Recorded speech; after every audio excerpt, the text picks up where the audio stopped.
Secretary of State Antony Blinken is back in Israel for his fourth visit since the war with Hamas started 3 months ago.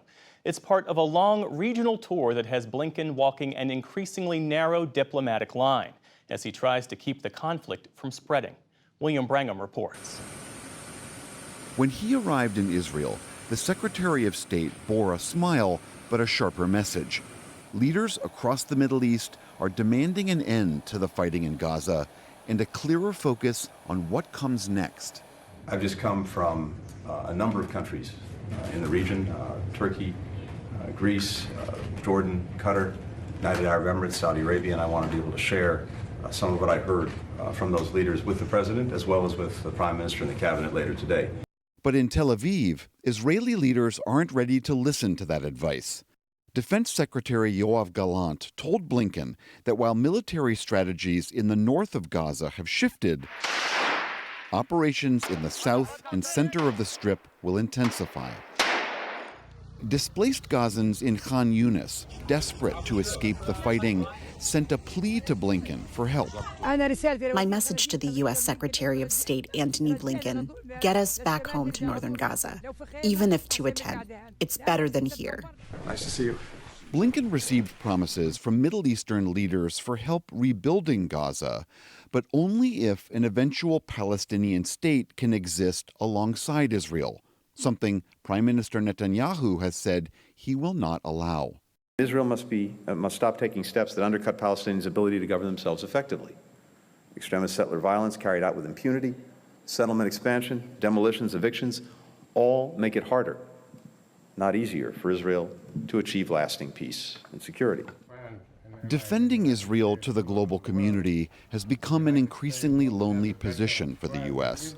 Today, the UK's Foreign Secretary, David Cameron, said Israel might have committed war crimes in Gaza. If you're asking, am I worried that Israel has taken action that might be in breach of international law because this particular premises has been bombed or whatever? Yes, of course I'm worried about that, and that's why I consult the Foreign Office lawyers when giving this advice on arms exports.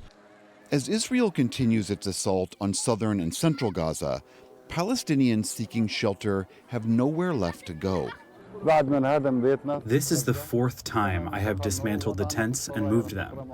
I am not ready to sacrifice my children and my grandchildren.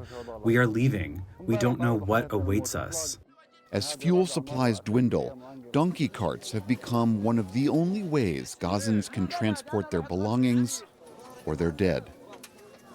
On a bench outside central Gaza's Al-Aqsa Hospital, this aunt grieved the death of her 2-year-old nephew, Ahmad Issa Shaheen.